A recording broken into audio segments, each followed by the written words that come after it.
Hello everyone, my name is Anish Patil और आज हम एक्सटर्नल कैरोटिड आर्टरी डिस्कस करने वाले। देखो, हेड एंड नेक हम डिस्कस कर रहे थे। इसमें हम बहुत सारे इंपॉर्टेंट टॉपिक्स डिस्कस कर चुके हैं, जैसे कि स्काल्प डिस्कस कर चुके हैं, फेस डिस्कस कर चुके हैं और डीप सर्वाइकल फेशिया डिस्कस कर चुके हैं, और भी बहुत कुछ डिस्कस कर चुके हैं। क्रेनियल नोज सारी कंप्लीट कर चुके हैं। और आज इसलिए मैंने सोचा कि टॉपिक को थोड़ा लाइट रखते हैं, एक्सटर्नल कैरोटिड आर्टरी डिस्कस करते हैं।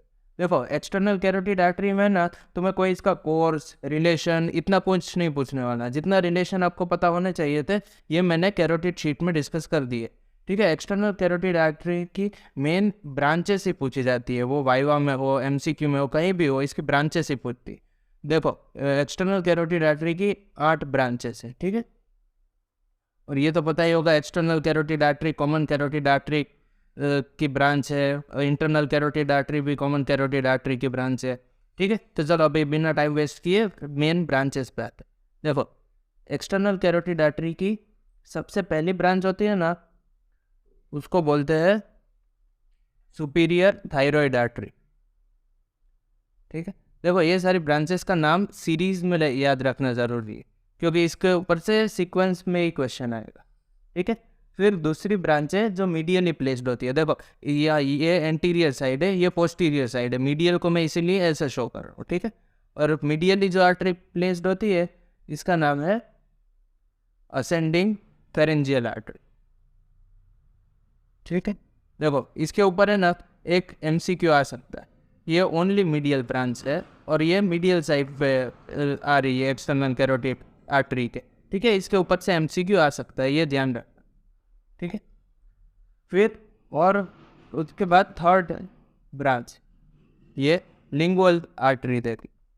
ठीक, वर्ड से ही पता चल रहा है लिंगुअल मतलब टंग के ही रिलेशन में है।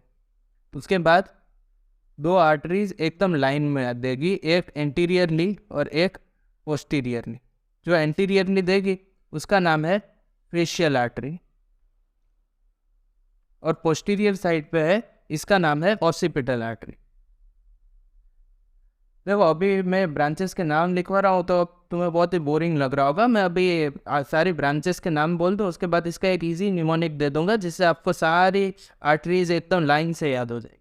ठीक है, और देखो ये मैंने ऐसे टॉर्शियस इसीलिए ड्रॉ किया है क्योंकि ये फेशियल आर्टरी और ऑसिपिटल आर्टरी दोनों टॉर्शियस कोर्स होता है।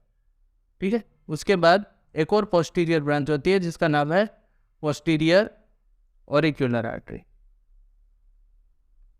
देखो, अगर अभी तक तुम स्काल्प को भूले ना हो तो मैं बता दो, स्काल्प में ये तीनों आर्टरी थी। ये तो फेस पे थी, ये दोनों आर्टरी स्काल्प पे सप्लाई कर रही थी, पोस्ट बिहाइंड द ऑरिकल में।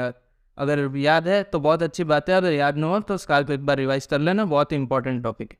ठीक है, फिर 2 टर्मिनल ब्रांचेस फॉर्म करेगी एक्सटर्नल कैरोटिड आर्टरी। एक आर्टरी है मैक्सिलरी आर्टरी। मैक्सिलरी आर्टरी सबसे बड़ी ब्रांच है एक्सटर्नल कैरोटिड आर्टरी की। इसकी खुद की अलग से 16 ब्रांच होती है, तो मतलब समझ सकते हो कितनी बड़ी ब्रांच। और एक और है सुपरफिशियल टेम्पोरल आर्टरी। ठीक है, ये भी हमने स्काल्प में इसकी सप्लाई है डिस्कस किया था। अब देखो इसके ऊपर से क्वेश्चन क्या आएगा कि कौन सी एंटीरियर ब्रांच है, कौन सी टर्मिनल ब्रांच है, कौन सी पोस्टीरियर ब्रांच है, ऐसे क्वेश्चन आएगा। ठीक है, देखो ये 3 ब्रांच है ना, superior thyroid artery, lingual artery और फेशियल आर्टरी, ये तीनों इसकी एंटीरियर ब्रांच है। ठीक है, फिर असेंडिंग फेरेंजियल आर्टरी है, मैंने बोला ओनली मीडियल ब्रांच है, ये मीडियल ब्रांच है। और पोस्टीरियर ऑरिक्युलर आर्टरी और ऑसिपिटल आर्टरी पोस्टीरियरली प्लेस्ड है, मतलब पोस्टीरियर ब्रांच है। और मैक्सिलरी आर्टरी और सुपरफिशियल टेम्पोरल आर्टरी ये दोनों टर्मिनल ब्रांच है। ठीक है, देखो इतना इजी था, कुछ टफ लगा इसमें?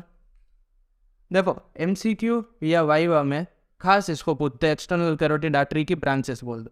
देखो सबसे इंपॉर्टेंट क्वेश्चन इस पे यही है और कोई कुछ नहीं पूछने वाला। एसेंडिंग फेरेंजियल आर्टरी है, ये इसकी मीडियल ब्रांच है, ये एमसीक्यू में खास पूछेंगे तो ध्यान रखना। और टोटल कितनी ब्रांच फॉर्म करेगी, ठीक है, और सबसे बड़ी ब्रांच हो ना उसकी तो ये मैक्सिलरी आर्टरी, बस इतना ध्यान रखना। बाकी देखो इसमें से हम क्या क्या डिस्कस कर चुके हैं, हम फेशियल आर्टरी पूरी डिस्कस कर चुके हैं क्योंकि इसका कोर्स रिलेशन सब कुछ इंपॉर्टेंट था, तो ये फेशियल आर्टरी हम पूरी डिस्कस कर चुके हैं। इन दोनों को हम इन तीनों को हमने स्काल्प में थोड़ा बहुत डिस्कस किया, बस इनके बारे में इतना ही जानो और ज़्यादा जानने की ज़रूरत नहीं, ठीक है। अब मेन क्वेश्चन आता है इसको याद कैसे लो। तो देखो इसके लिए एक न्यूमोनिक है some anatomist like freaking out poor medical student, ठीक है। और ये न्यूमोनिक अगर आप बीडीसी फॉलो कर रहे हो तो उसमें भी मेंशन है, और विश्राम सिंह का मुझे पता नहीं उसमें मेंशन है या नहीं, पर बीडीसी में मेंशन है। तो ये न्यूमोनिक मुझे इसलिए पसंद है क्योंकि ये सारी ब्रांचेस है ना एकदम सीरीज में याद करने के लिए बहुत हेल्प करता है। देखो फर्स्ट लेटर है ना सबका ध्यान रखो, सम एस मतलब सुपीरियर थायराइड आर्टरी, फिर एनाटोमिस्ट से असेंडिंग फेरेंजियल आर्टरी, फिर लाइक से lingual artery, facial artery, occipital artery, posterior auricular artery, maxillary artery और सुपरफिशियल टेम्पोरल आर्टरी। देखो ये न्यूमोनिक मुझे इसलिए भी पसंद है क्योंकि ये न्यूमोनिक बिल्कुल सही बात करता है, some anatomist like freaking out poor medical student, और ये रियलिटी भी है। बहुत लोग हमें कॉलेज में या कहीं पर डराते हैं कि वो एनाटोमी बहुत बड़ी है, बहुत लेंथी है, कैसे करोगे और वो सब, पर आप मेरे से पढ़ रहे हो पिछले कुछ टाइम से, आपको लगा एनाटोमी हार्ड है, बहुत ईजी है। आप अपनी ओरिएंटेशन सही रखो, पूरी एनाटॉमी इजी है, इसी तरह पूरी एनाटॉमी कवर हो जाएगी, ठीक है। तो देखो आज के लेक्चर में हमने एक्सटर्नल कैरोटिड आर्टरी के बारे में डिस्कस किया। देखो मेन तो उसकी ये ब्रांचेस ही इंपॉर्टेंट है और कौन सी एंटीरियरली है कौन सी मीडियल है, बस इतना ही पता होना चाहिए, ठीक है। तो चलो अभी जल्दी से वीडियो को ख़त्म करते हैं। मैं होप करता हूँ कि आपको एक्सटर्नल कैरोटिड आर्टरी पूरी समझ में आ गई हो। Thank you so much.